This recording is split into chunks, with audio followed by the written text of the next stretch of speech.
Second P U C ಸ್ಟೂಡೆಂಟ್ಸ್ಗೆ 8th chapter agriculture. ಇದರಲ್ಲಿ ಮುಖ್ಯವಾಗಿರುವಂಥ 1 marks question ಅಂತ ತಗೊಂಡಾಗ ವಾಟ್ ಈಸ್ ಅಗ್ರಿಕಲ್ಚರ್, ಇದು 1-2-3 ಸಲ ರಿಪೀಟ್ ಆಗಿರುವಂಥ ಪ್ರಶ್ನೆ. ವಾಟ್ ಈಸ್ ಅಗ್ರಿಕಲ್ಚರ್ ಅಂದಾಗ agriculture is an art of tilling the land to raise the crops.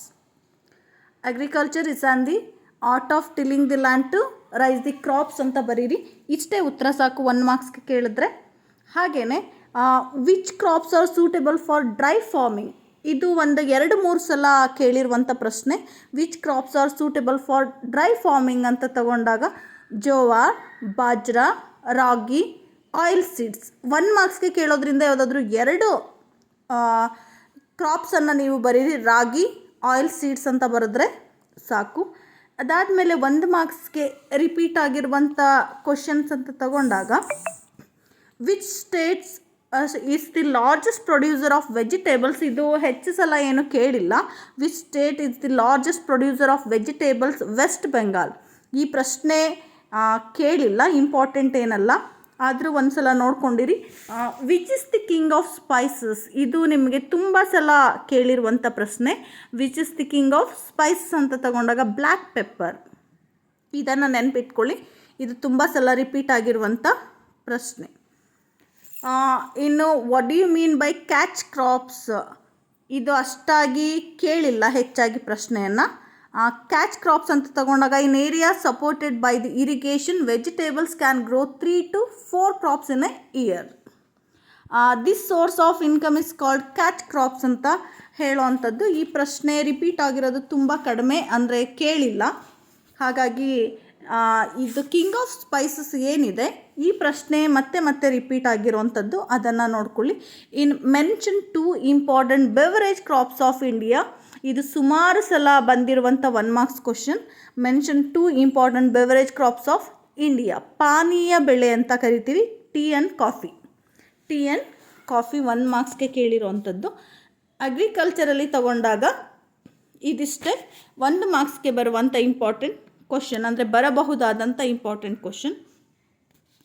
In 2 marks questions ಅಂತ ತಗೊಂಡಾಗ mention the different names of migration farming in India.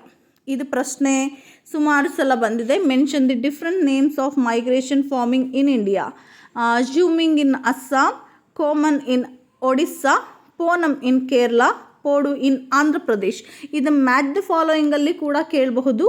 ಅಸ್ಸಾಮಲ್ಲಿ zooming ಅಂತ ಕರೀತಾರೆ, ಒಡಿಸ್ಸಾದಲ್ಲಿ common, Andhra ಪ್ರದೇಶಲ್ಲಿ ಪೋಡು, ಕೇರಳದಲ್ಲಿ ಪೋನಮ್.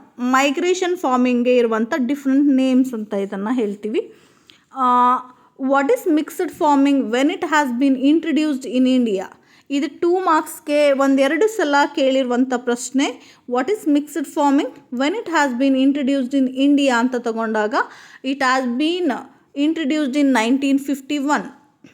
ವಾಟ್ ಈಸ್ ಮಿಕ್ಸ್ಡ್ ಫಾರ್ಮಿಂಗ್ ಅಂದಾಗ raising of food as well as commercial crops and keeping of livestocks, it's called mixed farming ಅಂತ ಹೇಳೋವಂಥದ್ದು.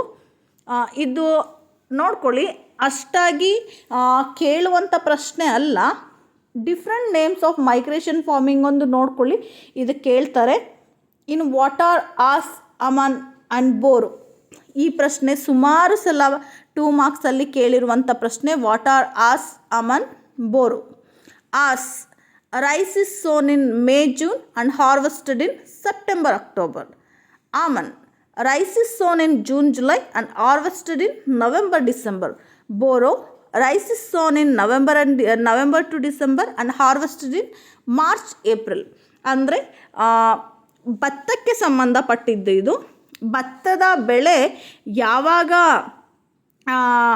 ಬಿತ್ತನೆ ಆಗುವಂಥದ್ದು ಮತ್ತು ಕಟಾವು ಯಾವಾಗ, ಕೊಯ್ಲು ಯಾವಾಗ ಆಗುವಂಥದ್ದು ಅನ್ನೋದನ್ನೇ ಇಲ್ಲಿ ಆಸ್, ಅಮನ್, ಬೋರೋ ಅಂತ ಹೇಳೋವಂಥದ್ದು. ಆಸ್ ಅಂದಾಗ rice is sown in May June, ಅಂದರೆ ಬಿತ್ತನೆ ಆಗುವಂಥದ್ದು ಮೇ ಜೂನಲ್ಲಿ, ಆದರೆ ಹಾರ್ವೆಸ್ಟೆಡ್ ಇನ್ ಸೆಪ್ಟೆಂಬರ್ ಅಕ್ಟೋಬರ್, ಅಂದರೆ ಕಟಾವು ಕೊಯ್ಲು ಮಾಡುವಂಥದ್ದು ಸೆಪ್ಟೆಂಬರ್ ಅಕ್ಟೋಬರಲ್ಲಿ. ಹಾಗೆಯೇ ಆಮನ್, ಬೋರೋ. ಇದರಲ್ಲಿ ಸೋನ್ ಮಾಡೋದು ಯಾವಾಗ, ಹಾರ್ವೆಸ್ಟೆಡ್ ಆಗೋದು ಯಾವಾಗ ಅನ್ನೋದನ್ನು ಮೆನ್ಷನ್ ಮಾಡಿ. ಇದು ತುಂಬ ಸಲ ಕೇಳಿರುವಂಥ ಪ್ರಶ್ನೆ, ಇದರ ಬಗ್ಗೆ ಸ್ವಲ್ಪ ನೋಡ್ಕೊಳ್ಳಿ. ಈ ಪ್ರಶ್ನೆ ರಿಪೀಟ್ ಆಗಬಹುದು. ಇನ್ನು name the varieties of wheat in India. ಇದು ಸುಮಾರು ಸಲ ಈ ಪ್ರಶ್ನೆ ಕೂಡ ರಿಪೀಟ್ ಆಗಿದೆ.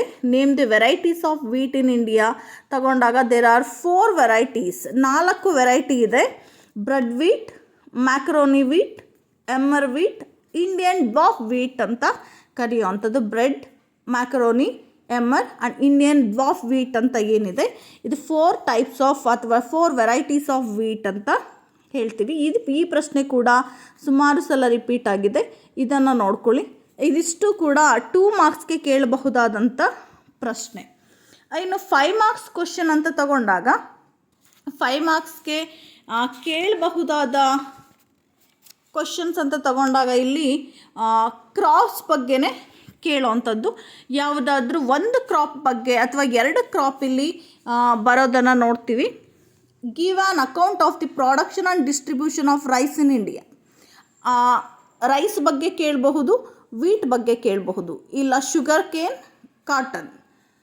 ರೈಸ್ ಇಲ್ಲ ವೀಟ್ ಎರಡರಲ್ಲಿ ಒಂದು ಕೇಳ್ತಾರೆ. ಶುಗರ್ ಕೇನ್, ಕಾಟನಲ್ಲಿ ಯಾವುದಾದ್ರೂ ಒಂದು ಕೇಳ್ತಾರೆ. ಅದನ್ನು ಹೊರತುಪಡಿಸಿದ್ರೆ ಕಾಫಿ ಇಲ್ಲ ಟೀನಲ್ಲಿ ಕೇಳ್ತಾರೆ. Give an account of the production and distribution of rice in India ಅಂತ ತಗೊಂಡಾಗ ಡಿಸ್ಟ್ರಿಬ್ಯೂಷನ್ ಅಂತ ತಗೊಂಡಾಗ ಸ್ಟೇಟ್ ವೈಸ್ ಬರೀರಿ. ಯಾವುದಾದ್ರೂ ಒಂದು 5 to 6 ಸ್ಟೇಟಸನ್ನು ಆರ್ಡರ್ ವೈಸಲ್ಲಿ ಬರೆದು ನೀವು ಎಕ್ಸ್ಪ್ಲೇನ್ ಮಾಡಿ. ಈಗ distribution of rice in India ಅಂತ ತಗೊಂಡಾಗ ಫಸ್ಟ್ ವೆಸ್ಟ್ ಬೆಂಗಾಲ್ ಫಸ್ಟ್ ಪ್ಲೇಸಲ್ಲಿ ಇದೆ. Larger producer of rice in India ಅಂತ ವೆಸ್ಟ್ ಬೆಂಗಾಲ್ ಬರೆದ್ರೆ, ಸೆಕೆಂಡ್ ಪ್ಲೇಸಲ್ಲಿ Uttar Pradesh, this is second largest producer of rice in India ಅಂತ ಬರೀತೀರಾ. ಥರ್ಡ್ ಪ್ಲೇಸಲ್ಲಿ Andhra Pradesh, it is the third largest producer of rice in India ಅಂತ ಬರೀತೀರಾ. ಹಾಗೆಯೇ ಫೋರ್ತ್ ಪಂಜಾಬ್, ಬಿಹಾರ್, ತಮಿಳ್ನಾಡು. ಈ ಥರ ಫಸ್ಟ್ ಸೆಕೆಂಡ್ ಪ್ಲೇಸ್ ಇವನ್ನು ಬರೆದಾದ ನಂತರ important regions of this state ಅಂದರೆ ರೈಸ್ ಪ್ರೊಡಕ್ಷನ್ ರೀಜನ್ಸ್ ಅಂತ ತಗೊಂಡಾಗ ಆ ಸ್ಟೇಟಲ್ಲಿ ಬರುವಂಥ ಇಂಪಾರ್ಟೆಂಟ್ ರೀಜನ್ಸ್ ಯಾವುದು ಅನ್ನೋದನ್ನು ಮೆನ್ಷನ್ ಮಾಡಿ. ಈಗ ಎಕ್ಸಾಂಪಲ್ ತಗೊಂಡಾಗ West Bengal is the largest producer of rice in India ಅಂತ ಹೇಳಿದಾಗ, ಹಾಗೆಯೇ ಅಲ್ಲಿ ಬರುವಂಥ ಇಂಪಾರ್ಟೆಂಟ್ ರೈಸ್ ಪ್ರೊಡ್ಯೂಸಿಂಗ್ ಡಿಸ್ಟ್ರಿಕ್ಟ್ಸ್ ಏನೇನಿದೆ ಅವನ್ನು ಮೆನ್ಷನ್ ಮಾಡಿ. ಇಂಪಾರ್ಟೆಂಟ್ ರೈಸ್ ಪ್ರೊಡ್ಯೂಸಿಂಗ್ ಡಿಸ್ಟ್ರಿಕ್ಟ್ಸ್ ಇನ್ ವೆಸ್ಟ್ ಬೆಂಗಾಲ್ ಅಂತ ಬರೆದು ಯಾವ್ಯಾವ ಡಿಸ್ಟ್ರಿಕ್ಟ್ಸ್ ಬರುತ್ತೆ ಅನ್ನೋದನ್ನು ಒಂದು 2-3 ಡಿಸ್ಟ್ರಿಕ್ಟ್ಸನ್ನು ನೀವು ಮೆನ್ಷನ್ ಮಾಡಬೇಕಾಗತ್ತೆ. ಇದು ನೀವು ಪ್ರತಿ ಕ್ರಾಪ್ಗೂ ಕೂಡ ಇದೇ ಪ್ಯಾಟರ್ನಲ್ಲಿ ಬರೀತಾ ಹೋಗಿ. ಫಸ್ಟ್, ಸೆಕೆಂಡ್, ಥರ್ಡ್, ಒಂದು 5th ಪ್ಲೇಸ್ವರೆಗೂ ಕೂಡ ಇರುವಂಥ ಸ್ಟೇಟ್ಸ್ ಯಾವುದು, ಹಾಗೆಯೇ ಇಂಪಾರ್ಟೆಂಟ್ ರೈಸ್ ಪ್ರೊಡ್ಯೂಸಿಂಗ್ ಡಿಸ್ಟ್ರಿಕ್ಟ್ಸ್ ಇನ್ ವೆಸ್ಟ್ ಬೆಂಗಾಲ್, ಇನ್ ಉತ್ತರ ಪ್ರದೇಶ್ ಅಂತ ಹಾಕಿ ಯಾವುದು ಅನ್ನೋದನ್ನು ಮೆನ್ಷನ್ ಮಾಡಿ. ಈಗ ಎಕ್ಸಾಂಪಲ್ ಕರ್ನಾಟಕ ತಗೊಂಡಾಗ important rice producing districts are Raichur, Davanagere, Mysuru, Ballari, Shivamogga, Mandya, Koppal. ಹೀಗೆ ಯಾವುದು ಗೊತ್ತಿದೆ ಆ ಪ್ಲೇಸ್ಗಳನ್ನು ಹಾಕಿ. ಇನ್ನು ಪ್ರೊಡಕ್ಷನ್ ಆಫ್ ರೈಸ್ ಅಂತ ತಗೊಂಡಾಗ ಇದಿಷ್ಟು ಡಿಸ್ಟ್ರಿಬ್ಯೂಷನಲ್ಲಿ ಸ್ಟೇಟ್ ವೈಸ್ ಬರೀತೀರಾ. ಇನ್ನು ಪ್ರೊಡಕ್ಷನ್ ಆಫ್ ರೈಸ್ ಅಂತ ತಗೊಂಡಾಗ ಎಷ್ಟನೇ ಸ್ಥಾನದಲ್ಲಿದೆ ವರ್ಲ್ಡಲ್ಲಿ ಅನ್ನೋದನ್ನು ಮೆನ್ಷನ್ ಮಾಡಿ. ಈಗ India is the second largest producer of rice in the world. Next ಚೀನಾದ ನಂತರ second largest producer in the world. ಇದು ಪ್ರಾಡಕ್ಷನಲ್ಲಿ ಎಷ್ಟು, ಹಾಗೆಯೇ ಎಷ್ಟು ಪ್ರೊಡ್ಯೂಸ್ ಮಾಡ್ತಾ ಇದೆ ಅಕಾರ್ಡಿಂಗ್ ಟು 2011 and 12 ಅಂತ ತಗೊಂಡಾಗ it produces 104.3 million tons of rice during 2011 and 12. It accounts for 22% of the world's production. ಈ ಥರ ಪ್ರಾಡಕ್ಷನಲ್ಲಿ ಯಾವ ಪ್ಲೇಸಲ್ಲಿ ಇದೆ ವರ್ಲ್ಡಲ್ಲಿ, ಹಾಗೆಯೇ ಟೋಟಲ್ ಪ್ರಾಡಕ್ಷನ್ ಎಷ್ಟು ಮಿಲಿಯನ್ ಇದೆ ಅನ್ನೋದನ್ನು ಮೆನ್ಷನ್ ಮಾಡಿ. ಇದನ್ನೇ ನೀವು same next wheat production and distribution ಕೇಳಿದಾಗಲೂ ಅಷ್ಟೇ, sugar cane production and distribution ಕೇಳಿದಾಗಲೂ ಅಷ್ಟೇ, ಪ್ರತಿಯೊಂದಕ್ಕೂ ಇದೇ ಪ್ಯಾಟರ್ನನ್ನು ಅಡಾಪ್ಟ್ ಮಾಡಿಕೊಂಡು ಹೋಗಿ.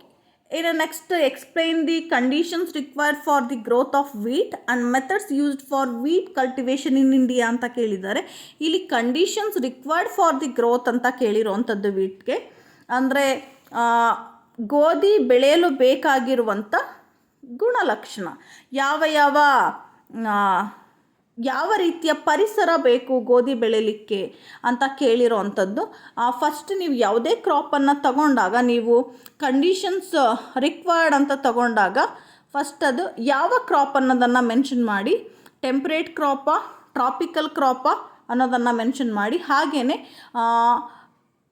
It required moderate temperature and moderate rainfall, ಅಂದರೆ ರೈನ್ಫಾಲ್ ಎಷ್ಟು ರೈನ್ಫಾಲ್ ಬೇಕು, ಹಾಗೆಯೇ ಟೆಂಪರೇಚರ್ ಎಷ್ಟಿರಬೇಕು ಅನ್ನೋದನ್ನು ಮೆನ್ಷನ್ ಮಾಡಿ, ಹಾಗೆಯೇ ಸಾಯಿಲ್ ಯಾವ ಸಾಯಿಲಲ್ಲಿ ಇದು ಬೆಳೆಯುವಂಥದ್ದು, ಹಾಗೆಯೇ ಇರಿಗೇಷನಲ್ಲಿ ಬೆಳೆಯುತ್ತಾ, ಇದಿಷ್ಟು ಏನೇನು ಕಂಡೀಷನ್ಸ್ ಬೇಕು ಅದನ್ನು ಒಂದು ಸಲ ನೋಡ್ಕೊಳ್ಳಿ. ಹಾಗೆಯೇ methods used for wheat cultivation in India ಅಂತ ತಗೊಂಡಾಗ 3 ಮೆಥಡ್ಸ್ ಇಲ್ಲಿ ಯೂಸ್ ಆಗುತ್ತೆ. Broadcasting method, drilling method, dibbling method ಅಂತ ಆ ಮೆಥಡ್ಗಳನ್ನು ನೋಡ್ಕೊಳ್ಳಿ. ಹಾಗೆಯೇ give an account of the distribution and production of sugar cane ಅಂದಾಗಲೂ ಅಷ್ಟೇ UP ಫಸ್ಟ್ ಪ್ಲೇಸಲ್ಲಿ ಇದೆ, ಮಹಾರಾಷ್ಟ್ರ ಸೆಕೆಂಡ್ ಪ್ಲೇಸ್, ತಮಿಳುನಾಡು, ಕರ್ನಾಟಕ, ಆಂಧ್ರ ಪ್ರದೇಶ. ಕೊನೆಗೆ ನೀವು ಅದರ್ಸ್ ಅಂತ ಹಾಕಿಬಿಟ್ಟು ಉಳಿದಂಥ ಸ್ಟೇಟ್ಗಳನ್ನು ಮೆನ್ಷನ್ ಮಾಡಿಬಿಡಿ. ಇದಿಷ್ಟು ಕೂಡ ಶುಗರ್ ಕೇನಲ್ಲಿ ಬರೋವಂಥದ್ದು. ಪ್ರಾಡಕ್ಷನ್ ಅಂದಾಗ ಇದು ಕೂಡ ಸೆಕೆಂಡ್ ಲಾರ್ಜೆಸ್ಟ್ ಪ್ರೊಡ್ಯೂಸರ್ ಇಂಡಿಯಾ ಏನಿದೆ, India second largest producer of sugar cane, next ಬ್ರೆಜಿಲ್ನ ನಂತರ ಸೆಕೆಂಡ್ ಪ್ಲೇಸಲ್ಲಿ ಇರೋವಂಥದ್ದು ಶುಗರ್ ಕೇನ್ ಪ್ರಾಡಕ್ಷನಲ್ಲಿ. ಇನ್ನು ಕಾಟನ್ಗೆ ಕೂಡ ಇಲ್ಲಿ ಕೇಳೋವಂಥದ್ದು geographical conditions necessary for the cultivation of cotton ಅಂತ ಕೇಳ್ತಾರೆ. ಸೇಮ್ ವೀಟ್ಗೆ ಹೇಗೆ ಕೇಳಿದ್ರು ಕಾಟನ್ದು ಕೂಡ ಸೇಮ್ ಇದೆ. Explain the varieties of cotton. ಇಲ್ಲಿ